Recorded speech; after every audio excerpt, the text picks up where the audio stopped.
Good evening, everyone. You're all very welcome and thank you very much for joining me this evening. My name is Maura Davis. I'm a psychotherapist and founder of counsellingendtherapy.com, an online mental health resource and source of qualified counsellors and psychotherapists and also shortly psychologists right throughout Ireland. So just to let you know, we have a significant number of online therapists, so if anybody feels they would benefit from some professional support right now, just know that that's there for you if you need it. So as you're probably aware, we have a partnership with McCabe's Pharmacy, which is about our joint commitment to taking care of all aspects of your health, your mental health as well as your physical health. And that's what this evening is all about. It's acknowledging that we're living in very unique times and in very unique circumstances at the minute. And that's definitely bringing challenges for our mental health and well-being. So this evening is about us reaching out to you at a time where you may be struggling and to give you a little bit of support about that. So what I'm going to talk to you about this evening is anxiety. So that's part, again, against the background of the current situation, what can be helpful to you right now, and then looking a little at addressing anxiety on a more long-term basis if it's something that's a persistent issue in your life. And then we're going to finish up with the short 5-minute grounding or relaxation exercise that we can all do together. And that can be a little bit like a group virtual meditation session, just with excellent social distancing. And that's a great practice and a great way to start off your day.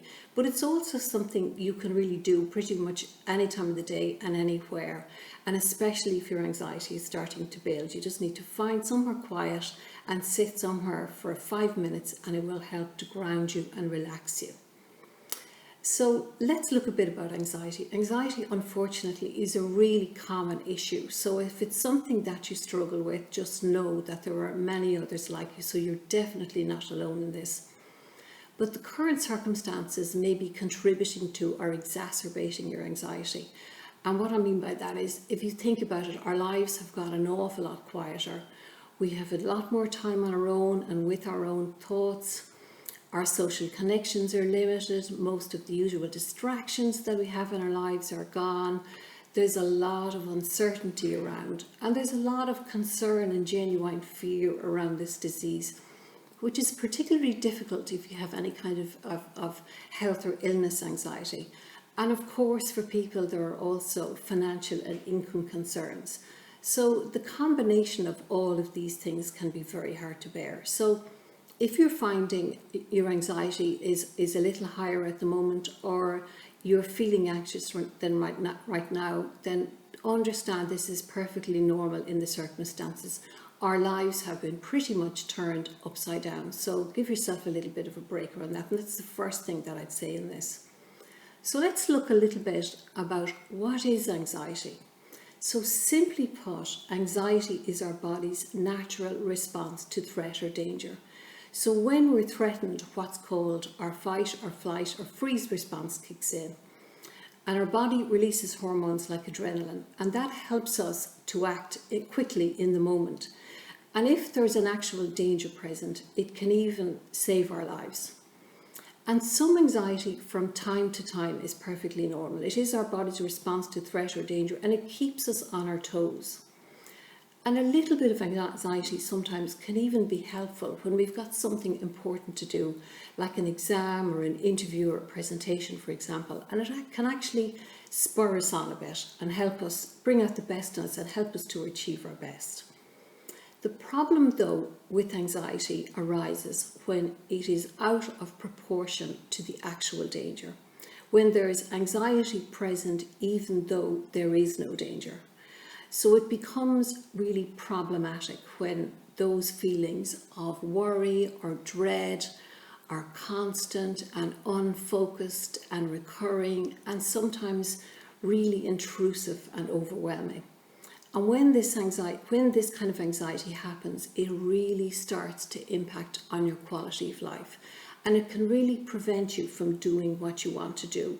It can prevent you, for example, it can prevent you from going out and seeing your friends. It can stop you participating in activities that you might enjoy. It makes it almost impossible for you to concentrate on your work and the things that you want to do. And it can also have you invoking all sorts of routines and countermeasures to try and give you that peace and quell that anxiety and that worry that you have, but it just doesn't bring you that peace that you're looking for. So where does all this anxiety come from? What causes us to have anxiety? Anxiety can sometimes get kicked off by a fairly ordinary event, but maybe something that's given you a bit of a fright or rattled your confidence. So say, for example, you might have lost your way in the middle of a presentation, or maybe when you were making a speech at something, and the whole experience has just left you feeling a little bit humiliated. And you don't ever want that to happen again. So you start to avoid situations where it just might. And pretty soon that avoidance has morphed into stopping you from contributing at a meeting, say, even when you have something interesting to say and something useful to contribute. Or it might even stop you, sharing your opinion in a group situation, even when it's with people you know. So therefore, it's something that can develop. We can also have a predisposition to anxiety. We're all wired a little bit differently, or it can be learned or inherited. So perhaps you've grown up in a very anxious environment or with a very anxious parent. And that can teach us that the world that we live in and our environment is a fearful place, and that we need to be super vigilant and on our toes at all times. So even though that anxiety doesn't have a focus, we can still absorb all that and feel that that is the way we need to be at all times. And of course, there can also be anxiety that comes from an actual trauma, where it manifests as PTSD, post-traumatic stress disorder. You may have heard of that. So that's a little bit about that. So what can you do about anxiety? How can you manage it? So let's start really and think about the anxiety in the current climate. So where your anxiety is being exacerbated by the current pandemic and the coronavirus and all of this. On a practical level, there actually are a number of things that you can do right now. And the first of these, I would say, is limit your exposure to the news. It's really easy, and particularly where we have some extra time in our hands, to be constantly reading the news streams. And it's coming at us on the radio, and it's coming at us on the TV, and it's coming at us through our devices. And all of this constant stream of news and bad news and global bad news is going to do nothing to alleviate your anxiety. And stay informed for sure, and you'll want to keep up to date, and you may be interested in current affairs and politics. But I would say even consider just having a news window where you just check in with the news in the morning and maybe leave it at that and don't go near it during the day. And check in again in the evening, maybe, the 6 o'clock news, the 9 o'clock news, the 10 o'clock news, whatever it is you like. But just stick to the reliable sources for your information. And be careful with all this stuff that is being shared on social media and reshared, because some of that is not even based on fact. And it's just going to fire up your anxiety and make it worse. So what else? Focus on the things you can control and follow the advice that we've been given. So the HSE and the government have given us lots of really good advice, and that is there to protect us. So all of those measures, follow them, like social distancing, like hand washing, like avoiding non-essential travel. That is there to protect you and keep you safe. So follow that advice. The other really important thing, and I can't stress this enough, is stay connected to your family and friends. We are all social beings, and social isolation is just not good for our mental health. So even if you can't physically be with your family and friends right now, there's lots of ways that you can stay connected to them. You can simply just pick up the phone and have a chat with your friends anytime you want. But there's also lots of ways that you can be with your friends and your family virtually. And some of these are actually quite fun. For example, there's FaceTime and there's Zoom and there's House Party. So there's absolutely nothing stopping you from having a coffee morning with your friends, or having a lunch with your friends, or even a glass of wine in the evening, where, you can sit and see your friends and see their reactions and see their faces and have a chat. And even if it's not in person, you're still going to have the benefit of that connection and see them and talking to them. And that's going to help you. And reach out to other people. If you're feeling isolated, don't wait for other people to contact you. this is a great excuse to make a connection with somebody you haven't been talking to for ages. And that connecting with other people and talking to other people, it will bring a bit of balance and just give you a little bit of perspective on all of this, and as well as just that sense of well-being and feeling connected to others, because that's really, really important. Another thing that's really good and in general is really good for our mental health is getting outdoors and connecting with nature. And nature is really good for our mental health. And what it can do is it can take us out of all that activity, and that's what anxiety does. It has us very much in our heads thinking things through. So and all of these, if you think about that, they're all just thoughts. It's all virtual, so it isn't real. So connecting with nature can bring us back into the physicality of where we live and help to ground us.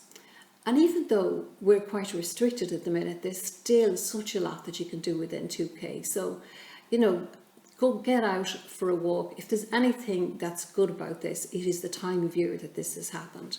So you can get out and enjoy the evenings or enjoy the day and enjoy the sunshine and watch spring and things just bursting into growth. And everyone has a lovely garden at the minute because people have time to attend to it.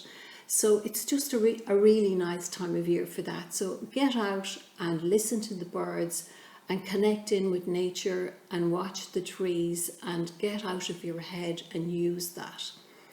And the exercise, as I say, in 2K you can actually do quite a lot. But what the exercise will do, generates endorphins, and that will actually also help to lift your mood. So that's all really good for you. Now, not everyone can get out, and some people genuinely are socially isolating. And you maybe even can only just, take a chair to a window and you can do that. Or you can go and sit out on your balcony or go out and sit in your garden, put on a sweater and make yourself a nice cup of tea and take it out into the garden and listen to the birds and listen, smell nature and enjoy all that. And it will take you out of your head and into a much better place. It's also really important to stick to a routine if you can. It's very easy to let your day drift into staying on a bed in the morning and staying up late at night, maybe watching Netflix or box sets or whatever because you have that time. But it's really not good for your mental health to do that. So I would say go to bed at your normal time, get up at your normal time, eat good, wholesome food, take good care of your body as well as of your mind, and be careful with alcohol and sugar and caffeine, because it's just going to contribute to your highs and lows, and that's not going to help at all. And do a daily relaxation exercise, and I'm going to do that with you as I've mentioned at the end, and that's a really good thing to do. It's great if you can do that during the day. And then the other really important thing to remember, which is the kind of overarching thing in all of this, is remember the why we're all doing this. And you've got to keep that in mind. And remember, it is very difficult and it is very hard on our mental health and our well-being. But it is unique, and it is also temporary. We won't always have to live like that. And while it mightn't end next week or the week after, and it may just gradually lift, it will eventually end.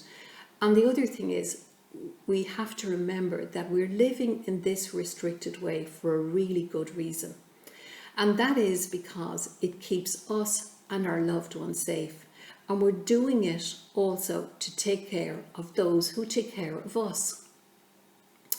And that's all the frontline staff and all the people in the essential services, all those people who get up and come to work every day, maybe even putting themselves in harm's way along the way to take care of us. And let's give a big shout out, for example, to all the McCabe's pharmacy staff who are bending over backwards to take care of us all at the moment. So we're doing this for ourselves, we're doing it for our family, we're doing it for our friends, we're doing it for our community, we're doing it for our society.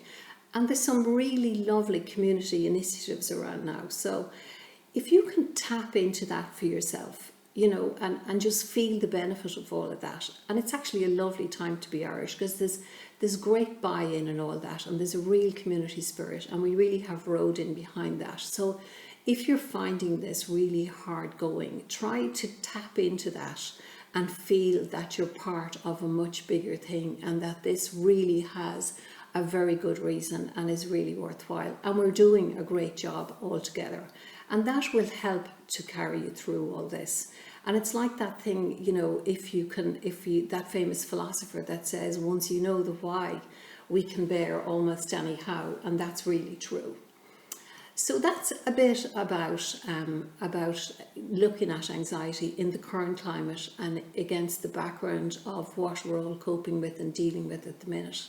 So let's look a little bit longer term then. If anxiety is a persistent issue in your life and something that just is there all the time, here's a really good question to ask yourself. So if you think about the things that your anxiety prevents you from doing, here's a question. What about this makes it so dangerous for you that you're going to such lengths to avoid that fear? And to the extent that it's controlling your life in the way that it is. So what is that feeling or that fear that you're trying to keep at bay? And that's a really good question to engage with. And it might be more than one feeling, or it might be more than one fear. It could be, for example, I'm not good enough, I'm a failure, I'm hopeless, I've nothing to contribute, I don't have anything interesting to say, I'll make a hash of things if I do it. Write down your thoughts, even the most random ones, and consider them. And are these beliefs that you've bought into about yourself, are they really true? And I bet they're not.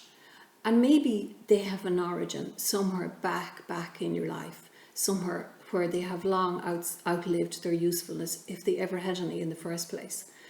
But these fears and these beliefs can be underpinning your anxiety, and they can be what you are constantly really guarding against. That motor that's running underneath all of this all the time. And then remember, your anxiety assumes all the time that your environment is much more threatening than it actually really is at all. So it has you desperately trying to cover off every eventuality and prepare for the absolute worst in every single situation. And it'll also have you over planning everything down to the last detail, which actually only has the effect of making things even more daunting rather than easier. And all of these beliefs and all of these behaviours, all they do is just reinforce and embeds all your fears and beliefs. And the other big thing about anxiety, what it does is it immobilises your own ability to deal with situations. It assumes that you won't be able to handle a situation and you'll fall apart completely. And that's absolutely not true either. So what can you do about your anxiety? Well, nothing is going to change until you do something different. But don't be frightened by that, because that change can begin with something really small. So try something that you usually avoid. Like, for example, if you find it really difficult to say anything at a meeting, the next time and it'll be probably a teleconference or something these days because it's all virtual. But the next time, try to just ask a question, just to get used to the sound of your own voice doing that. And maybe when these restrictions lift a little bit, try to go somewhere that you might otherwise have avoided or, backed out of at the last minute, and engage with somebody there, even really briefly. But remember that you're practicing in all this, and take it really, really slowly, and be kind and forgiving and compassionate to yourself as you go, and don't analyse it and dredge over it all afterwards. So, prepare almost for imperfection, and forgive any little missteps and mistakes that you might make along the way. And the effect that all of that will have is each of those little successes will create a new experience. And those experiences will start to stack up. And now you have different outcomes to what you've always believed was going to be the case. And it is that repeated different experience that will help to bring about change, and will actually bring about change, real change. And that's about gradually restoring your belief in yourself and your trust in yourself. And that's really empowering, and that's really exciting. And that's exactly the opposite of what anxiety is doing to you right now. And here's a little bit of science for you. Researchers used to always believe that once our brain was formed, that it was permanent. But now they understand that it has a plasticity to it, a malleability, and that means that repeated new experiences can actually bring about change in our pathways, in our brain pathways, and therefore in our thinking. And that's really positive as well, and really hopeful. So do not feel that you are trapped in your anxiety, that this is just something you're saddled with for the rest of your life, because you absolutely are not. There is a lot you can do and a lot to overcome it, and you can live your life in the way you want. And all it calls for is small steps, and really small steps, and a lot of kindness and compassion for yourself. And gradually it will build and restore your confidence and your trust in yourself. And if you think you'd like a little bit of professional help or support with this, and maybe that would be useful to you, then get it for yourself. We have a number of therapists who are very skilled at working with anxiety and have a lot of experience, and many who are working online at the minute. And you can pick somebody even in your locality, if you want to continue and work face to face with them after this crisis lifts. So you can find that help. You can go directly to counsellingandtherapy.com and find it on our Find a Therapist page. And there's also a link on McCabe's own homepage. So if you go to the very bottom of the homepage, you'll see a link if you hover over health, and also there's a separate link under Counselling and Therapy Resource. So that's there for you. So I hope that little information session has been a little bit helpful and informative to you. So as I say, it's about ourselves at counsellingandtherapy.com and McCabe's, acknowledging that things are difficult and reaching out and giving you a little bit of support around that. So let's finish up now with just a short grounding exercise. So this is only going to take about 5 minutes. So sit comfortable. If you're in your chair, sit right into it and find somewhere quiet. And this exercise is about taking you out of the frantic activity of your head, and which isn't real, as I've said. And that's what happens with anxiety. It's just all, that thinking and overthinking. And what it does is it brings you back into the present and into the now, where you actually live, where it's real. And it helps to anchor you just using your own body and your own breathing. And this is a great exercise to do, first thing in the morning, or it's something, if you feel your anxiety is building during the day, then sit somewhere quietly for 5 minutes and do this. Now, some people find this really easy to do straight away and they can get straight into it. And other people find it a little bit more challenging to do, and they find it hard to come back out of their thoughts. So it just takes a little bit of gentle practice and a little bit of persistence until you get the hang of it. But I think if you do, you'll really feel the benefit of it. So let's begin and do all of that together. So wherever you're sitting, sit right into your chair. So let's start with that and just feel how solid that chair feels underneath you and around you. And put both of your feet on the ground and put your hands gently in your lap and just check in with your anxiety just around now. And if you're feeling a little bit anxious maybe, and we often, we find anxiety in our tummy, so maybe just put your hand on your tummy or where you feel that. And just breathe slowly and deeply into that place. So we're going to start with a couple of slow, deep breaths, just breathing in through your nose, nice and deeply, and out through your mouth. So just take another nice deep breath, nice and slowly, in through your nose and out through your mouth. And as you do that, just gently close your eyes and just bring your attention to your breathing, nice and gently in and out, taking nice slow breaths. And as you do that, just notice the contact of your body with the chair underneath you and with your feet on the floor underneath you. and just listen in for any sounds around you. Maybe there's a clock ticking, maybe there's a fridge humming, maybe there's a bird singing. Just let them come and let them go, and bring your focus back to your breathing. And just check in to your body just for any tension, starting with your toes and your feet, and then right up along your legs. And let that tension dissolve slowly and gently as you breathe in and out in a nice soft rhythm. And then moving slowly up along your body, check for any tension in your thighs, your lower back, your upper back, your arms and your shoulders. And just gently rotate your shoulders. And as you breathe out, just release any tension that you might be holding there. And roll your head a little from side to side. And you can feel the weight of your head as it helps you to release any tension that you might be holding there. So just let it all melt away. And feel your muscles softening out with every breath you release.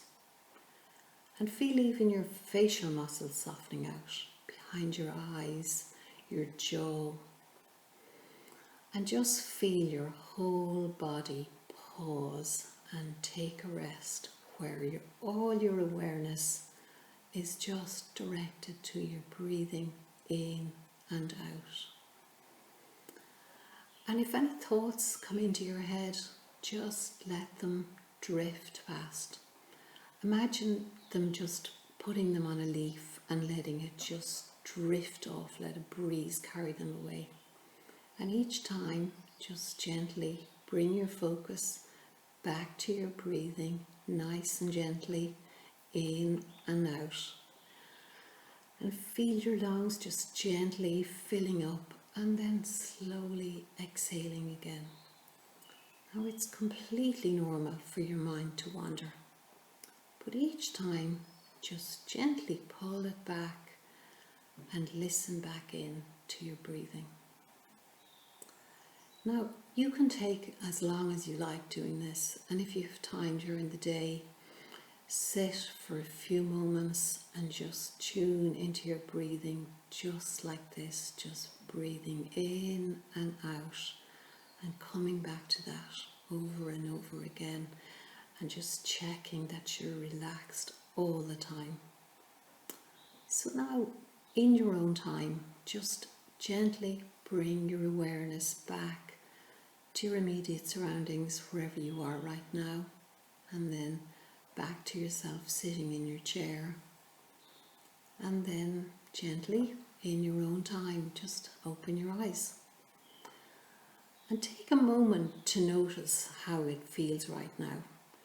Just take a second just to consider how nice it has been to give yourself that time, and just to take care of yourself in that way. And think how nice it might be for you to do that for just a few moments every day, and how good it could make you feel. So that's kind of it, everybody.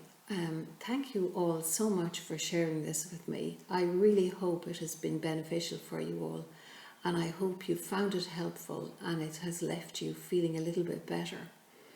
And as you go through the week ahead, I would say to you, each and every one, be kind and compassionate to yourself and take care of yourself. So I'm going to sign off now and say goodbye, and thank you again for joining me. It's been a pleasure, and so go well and keep safe, and I hope you have a really good and restful sleep tonight. So take care, everyone.